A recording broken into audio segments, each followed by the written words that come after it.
Hi friends, అందరికీ good evening. ఏదైతే SSC జీడీకి సంబంధించి ఒక ఫైనల్ రిజల్ట్స్ ఏదైతే ఒక నోటీస్ అనేది వైరల్ అవుతుందో, ఆ నోటీస్ అనేది కరెక్టే అనిపిస్తుంది. ఇంకోటి ఏమంటే అందులో రోజ్గార్ మేళాకు సంబంధించి 23వ తేదీ జాయినింగ్ అనేది చూపించినారు. మీకు ఒకసారి నేను ఆల్రెడీ చెప్పాను, 24వ తేదీ డిసెంబర్ 24 జాయినింగ్ రిపోర్ట్ ఉంటుంది అని చెప్పి. సో ఏమంటే ఆ రోజ్గార్ మేళా అనేది ఆ రోజు ఉంటుందని చెప్పి తెలిసింది. మరి ఏమంటే ఈ నోటీస్లో 23వ తేదీ ఉంది. సో ఒకవేళ అట్లా కూడా మార్చి ఉండొచ్చు. ఒకవేళ 24 కాకపోతే 23 లేకపోతే 22 ఇట్లా 20వ తేదీ నుంచి 24వ తేదీ మధ్యలో ఆ టైంలో రకరకాలుగా అయినా పెట్టచ్చు అనమాట. ఒకే రోజు రోజ్గార్ మేళా అనేది కండక్ట్ చేయరు అనమాట. మార్చి కూడా అటు ఇటు ఒక రోజు అటు ఇటు కూడా మార్చే ఛాన్స్ ఉంది. సో ఇందులో ఈ నోటీస్లో ఏమి ఇచ్చారంటే, మీకు డిసెంబర్ 10వ తేదీ నాటికి జీడీకి సంబంధించిన రిజల్ట్స్ ఇస్తారని చెప్పి ఇచ్చారు. సో ఇంకోటి ఏమంటే మామూలుగా ఒక లాజిక్ కూడా ఉంది అందులో. లాజిక్ ఏమంటే డిసెంబర్ ఇప్పుడు 23వ తేదీ రోజ్గార్ మేళా జాయినింగ్ రిపోర్ట్ ఇచ్చినప్పుడు మీకు డిసెంబర్ 10 అంటే ఒక 10-12 రోజులు గ్యాప్ మధ్యలో ఈ గ్యాప్ తగలుతుంది ఖచ్చితంగా. పోయినసారి కూడా అలాగే ఉంది. ఒక 10-12 రోజుల గ్యాప్లో రిజల్ట్స్ ఇచ్చేస్తాడు. ఒక 10-12 రోజుల తర్వాత మీకు రోజ్గార్ మేళా కండక్ట్ చేయడం, దానికి మళ్ళీ కాల్ లెటర్లు ఇవ్వడం, కొంతమందిని 10% 15% రోజ్గార్ మేళాకు పిలిచిన తర్వాత మీకు మెసేజ్లు వస్తాయి, టెక్స్ట్ మెసేజ్లు వస్తాయి, మెయిల్ ద్వారా వస్తాయి, ఫోన్ చేస్తారు. మన తెలుగు వాళ్ళే ఫోన్ చేస్తారు. అది నువ్వు సిఆర్పిఓ కావచ్చు, బీఎస్ఎఫ్ కావచ్చు, ఐటీబీపీ కావచ్చు, ఎస్ఎస్బీ కావచ్చు, ఎస్ఆర్ఎఫ్లు కావచ్చు, మీరు ఏ ఫోర్స్కి సెలెక్ట్ అంటే ఆ ఫోర్స్ నుంచి మీకు మెసేజ్ వస్తుంది అనమాట. మెసేజ్ వస్తుంది, ఈమెయిల్ ద్వారా మెయిల్ పంపిస్తారు, ఫోన్ చేస్తారు. ఖచ్చితంగా తెలుగులో వాళ్ళే మాట్లాడతారు, హిందీ వాళ్ళు మాట్లాడరు. మీకు తెలుగు వాళ్ళే, మన సౌత్ వాళ్ళే మాట్లాడతారు, నీకు తమిళ వాళ్ళే మాట్లాడతాడు, కర్ణాటక అయితే కన్నడనే మాట్లాడతారు. అట్లా ఏ లాంగ్వేజ్ ఉంటే ఆ లాంగ్వేజ్ వాళ్ళే మన వాళ్ళే మాట్లాడి మీకు ఫోన్ చేసి చెప్తారు, ఇలా ఉంది ఇన్నో తేదీ మీకు రోజ్గార్ మేళా ఉంది, సో ప్లేస్లకి ఈ ప్లేస్లకి మీరు రావండి అని చెప్పి మీకు చెప్తారనమాట. మీరు అక్కడికి వెళ్ళిపోవచ్చు. ఎవరైతే మిగతా వాళ్ళు సెలెక్ట్ అయ్యారు చూడండి, వాళ్ళకు కూడా మెసేజ్లు అనేది వస్తాయి. వచ్చినప్పుడు ఒక లింక్ వస్తుంది. ఆ లింక్ వచ్చినప్పుడు ఆ లింక్ ద్వారా మీరు జస్ట్ అక్కడ ఏం జరుగుతుంది, ఆ రోజ్గార్ మేళా ఫంక్షన్ అనేది ఏ విధంగా జరుగుతుంది అనేది మీరు లైవ్ చూసుకోవచ్చు అంతే. మీ జాయినింగ్ సంబంధించి కాల్ లెటర్లు అనేది ఇప్పుడు 23వ తేదీ రోజ్గార్ మేళా జరిగినా అది రావడానికి ఇంకో 15 రోజులు పడుతుంది. ఒక్కొక్కరికి 2 నెలలు పడుతుంది, ఇంకో రోజు 1.5 నెల పడుతుంది, 20 రోజులు పడుతుంది, 18 రోజులు పడుతుంది అనమాట. ఇలా రకరకాలుగా జరుగుతుంది. ఎందుకంటే ఒక్కొక్క ఫోర్స్ ఒక్కొక్కసారి జాయినింగ్ ఇస్తుంది. ఈసారి ఇప్పుడు సిఎస్ఎఫ్ ఇస్తుంది ఫస్ట్ జాయినింగ్.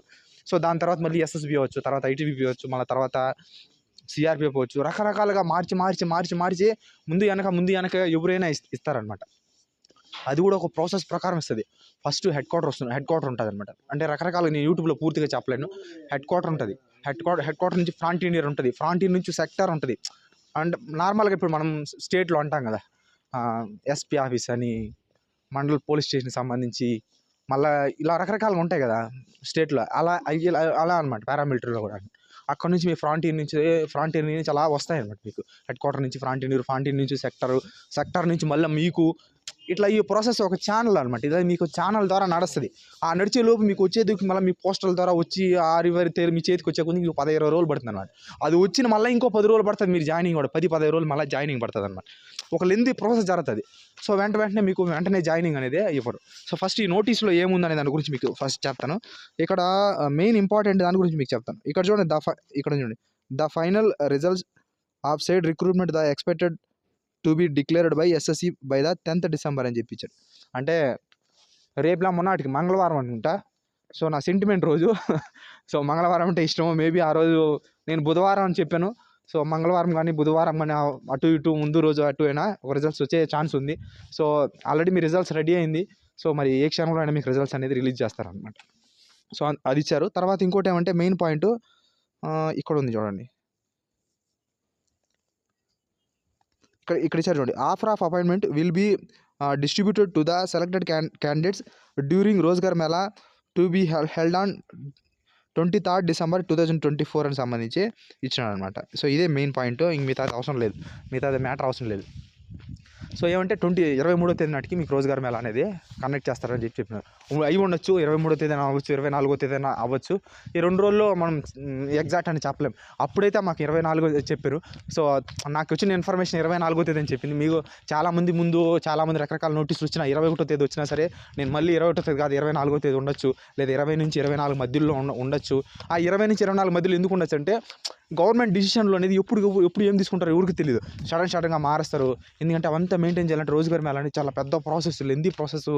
సో ఇందుకు ఆల్ ఇండియా వైజ్ కండక్ట్ చేయాలి కాబట్టి వాళ్ళు ఒక డేట్ ఫిక్స్ చేసుకుంటారు. వాళ్ళు ఎప్పుడు ఏ టైంలో ఎలా ఫిక్స్ చేస్తారో మనకు తెలియదు. నేను అందుకోసం 20 నుంచి 24వ తేదీ మధ్యలో ఉంటుందని ఒకసారి చెప్పాను. తర్వాత మీకు 24వ తేదీ ఒకసారి ఉంటుందని ఇంకోసారి చెప్పాను అనమాట. సో 24వ తేదీ ఉంటుందని చెప్పి ఫస్ట్ తెలిసిన ఇన్ఫర్మేషన్. తర్వాత మళ్ళీ ఇంకో నోటీస్ వైరల్ అవ్వడం వల్ల మళ్ళీ అంటే ఆ విధంగా 20 నుంచి 24 మధ్యలో ఉండొచ్చేమో అని నాకు అనిపించిన తర్వాత మీకు చెప్పాను ఈ మధ్య ఆ టైంలో ఏ టైంలో అయినా సరే మీకు 20 నుంచి 24 మధ్యలో మీకు కండక్ట్ చేసే ఛాన్స్ ఉందని. అలా ఎందుకు చెప్పానంటే వాళ్ళు ఏ టైంలో డిసైడ్ చేస్తారో తెలీదు, ఆ మధ్యలో ఎప్పుడైనా డిసైడ్ చేయొచ్చు, అందుకోసం అలా చెప్పాను. ఇప్పుడు వాడు 23వ తేదీ అని చెప్పి ఇప్పుడు రోజుగారి మేళ ఇచ్చినారు, అయి ఉండొచ్చు 23 కూడా అయి ఉండొచ్చు, లేదా 24 అయినా అవ్వచ్చు అనమాట. సో ఎందుకంటే దానికంటే 10 రోజులు ముందు రిజల్ట్స్ ఇవ్వాలి కాబట్టి 10-12 రోజులు, పోయినసారి కూడా అలాగే 10 నుంచి 12 రోజులు ముందే ఇచ్చాడు. సో మేబీ ఇంకా రేపు మొన్నట్లో రిజల్ట్స్ అనేది వచ్చే ఛాన్స్ కూడా ఉంది. సో ఇంకోటి ఏమంటే ఏదైతే ఎవరెవరైతే రిజల్ట్స్కి సంబంధించి ఎదురు చూస్తున్నారో వాళ్ళు అనేది అందరికీ ఉద్యోగం అనేది రాదు. ఇంకోటి ఏమంటే జీడీ రిజల్ట్స్ ఎప్పుడు ఏ క్షణంలో ఏం జరుగుతుందో ఎవరికి తెలియదు. సో కొంతమందికి ఒకవేళ కట్టాఫ్లు పెరగచ్చు, లేదా కట్టాఫ్లు తగ్గచ్చు, ఏదైనా జరగచ్చు అనమాట. సో ప్రతి ఒక్కరు కంటిన్యూస్గా దీని మీద నమ్మకం పెట్టుకోండి అన్నానంటే, సో మీకు 10 మార్కులు 15 మార్కులు, లేకపోతే నేను ఇచ్చిన కట్ ఆఫ్ కంటే ఇంకో 5-6 మార్కులు లేదా 6-7 మార్కులు ఎక్స్ట్రా ఉన్న వాళ్ళు, సేఫ్ జోన్లో ఉన్న వాళ్ళు ఎవరైనా ఉంటే అలా పెట్టుకోండి. అలా అని చెప్పి మీరు పెట్టుకున్నా సరే కంటిన్యూగా చదువుతా ఉన్నప్పుడు ఒకవేళ ఇది సడన్గా అది పోయినా ఇంకో దానికి వెంటనే కనెక్ట్ అవ్వడం కోసం ఉంటుంది. అంతేగాని దీని మీదే నమ్మకం పెట్టుకుని సడన్గా ఎత్తిపోయింది అనుకోండి, తర్వాత చాలా ఇబ్బంది పడాల్సి వస్తుంది అనమాట. సో దాన్ని ఒకటి గుర్తుపెట్టుకోండి. సో కంటిన్యూస్గా చదువుకుంటా ఉండే, రైల్వే కూడా బాగా ప్రిపేర్ అవ్వండి. అన్నిటి ప్రిపేర్ అవుతుంటే ఏదో ఒకటి తగులుకుంటుంది. ఎవరికి ఏది వస్తుందో ఎవరికి తెలియదు. నాకే తెలియదు నాకు జాబ్ వచ్చిందా, నాకు ఈ జాబ్ వస్తుందని. అట్లా మీకు కూడా తెలియదు. మనం ఎక్స్పెక్ట్ చేసింది ఏది రాదు, మనం ఎక్స్పెక్ట్ చేయకుండా ఉంటుంది చూడ, అన్ఎక్స్పెక్టెడ్గా తగులుకుంటుంది. అదే తగులుకుంటుందో మనకో తెలియదు, అది వచ్చేదాకా. ఎస్ఎస్సి జీడీలో ఫస్ట్ నేను సిఆర్పిఎఫ్ లోగో పెట్టుకున్నా, సిఆర్పిఎఫ్ని చూసుకుంటా ఉన్నా. సో అది వస్తుందేమో అని చెప్పి నాకు అది కాకుండా ఇంకోది ఏదో వచ్చింది అనమాట. సో అట్లా మనం ఒకటి అనుకుంటే అది ఇంకోటి తగులుకుంటుంది. సో అది రాకుండా కూడా పోవచ్చు. సో అది చెప్పలేము మన అదృష్టం ఎట్లా తిరుగుతుందో. సో అదన్నీ మనసులో పెట్టుకొని చదువుతా ఉన్నారు అనుకోండి, ఇది కాకపోతే ఇంకోటి కాకపోతే ఇంకోటి నోటిఫికేషన్, వరుస నోటిఫికేషన్. మీరు ఎస్ఎస్సి జీడీలో నోటిఫికేషన్లు వచ్చినంతగా ఈ మధ్యలో ఇంకేది రావట్లేదు అనమాట. సో ఎందుకంటే రైల్వే కూడా అసలు రైల్వే ఇప్పుడు ఎవరు ఆదికి అమావాస్యకి ఇస్తారు, అలాంటిది ఇప్పుడు వరుస నోటిఫికేషన్లు ఇస్తున్నారు, టైం టేబుల్ ఇచ్చేస్తున్నారు. సో ఇంతకు మించి ఆప్షన్లు ఇంకెక్కడ దొరుకుతాయి చెప్పండి. సో ఎన్టీపీసీ కావచ్చు, ఏఎల్పీ కావచ్చు, టెక్నీషియన్లకు సంబంధించినవి కావచ్చు, వాటిని బాగా ప్రిపేర్ అవ్వండి. ఒక జీడీ అనే కాదు, జీడీనే పట్టుకోవద్దండి, మిగతా కూడా ట్రై చేయండి. బెస్ట్ జాబ్ ఏది వస్తే దానికి జంప్ అయిపోండి అంతే. సో దీన్నే పట్టుకొని దీని మీద నమ్మకం పెట్టుకొని సడన్గా ఎత్తిపోయింది అనుకోండి, తర్వాత మళ్ళీ చాలా ప్రాబ్లం అనేది ఇబ్బంది పడతారు. సో ఏదైతే మీకు సంబంధించిన జీడీకి సంబంధించి ఏదైతే ఉందో కరెక్ట్గా ఇంకో 2-3 రోజుల్లోనే రిజల్ట్స్ అనేది వచ్చే ఛాన్స్ ఉంది.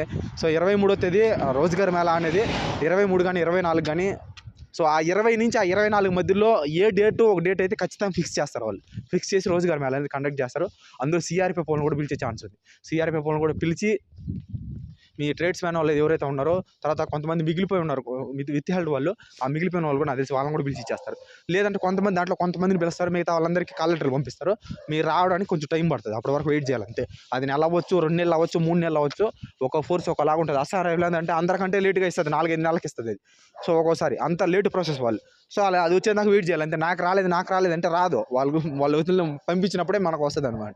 సో అదొకటి గుర్తుపెట్టుకోండి. మళ్ళీ ఆడతారు ఖచ్చితంగా. కొంతమందికి వచ్చిన తర్వాత నాకు రాలేదే, నాకేమో దాన్ని ఏమంటారు అడ్రస్ ప్రాబ్లం అయిందేమో, ఇలాంటి కొత్త డౌట్లు పెట్టుకోవద్దండి. సో ఖచ్చితంగా సెలెక్ట్ అయితే మాత్రం ఖచ్చితంగా మెరిట్ లిస్ట్లో 4 లిస్టులు ఉంటే 1, 2, 3, 4, 3వ లిస్ట్ అమ్మాయిలకి, 4వ లిస్ట్ విత్ హెల్డ్ లిస్ట్లో మీరు ఉంటే మీకు కాల్ లెటర్ అనేది రాదు. ఇది ఫిక్స్ అయిపోండి. ఈ మిగతా 3 లిస్టులో అమ్మాయిలు కావచ్చు, అబ్బాయిలు కావచ్చు, మీ మిగతా 3 లిస్టులో మీరు ఉంటే మాత్రం ఖచ్చితంగా మీ కాల్ లెటర్ అనేది వస్తుంది. పోస్ట్ మ్యాన్ వదిలేయడం కానీ, లేదా పోస్ట్ మ్యాన్ తెచ్చకుండా పోకపోవడం, అలా చేయడం కానీ ఇలాంటి పనులు ఏది జరగదు. మీ కాల్ లెటర్ అనేది 1-2 సార్లు కాల్ లెటర్ వస్తుంది, మెయిల్ ద్వారా వస్తుంది. తర్వాత ఫోన్ అయితే చేయరు, కానీ రోజుగారి మేళకు మాత్రం ఫోన్ చేస్తారు. సో ఇది ఇంకో 2 రోజులు ఉన్నాం, వెయిట్ చేద్దాం. ఎందుకంటే నా చేతుల్లో లేదు నేను జీడీ రిజల్ట్స్ రిలీజ్ చేయడానికి. సో నాకు తెలిసిన కొంత ఇన్ఫర్మేషన్ మీకు తెలియజేస్తాను అంతే. సో ఫైనల్గా వాళ్ళది కన్క్లూజన్ ఎస్ఎస్సి వాళ్ళు. సో వాళ్ళు ఎప్పుడు ఏ క్షణంలో ఎలా అప్డేట్ అవుతుందో తెలియదు. జీడీ అనేది సస్పెన్స్ అనమాట, సస్పెన్స్ థ్రిల్లర్ అనమాట. సడన్గా చేంజ్లు అవుతా ఉంటాయి. అదొకటి మీరు అర్థం చేసుకోవాలి.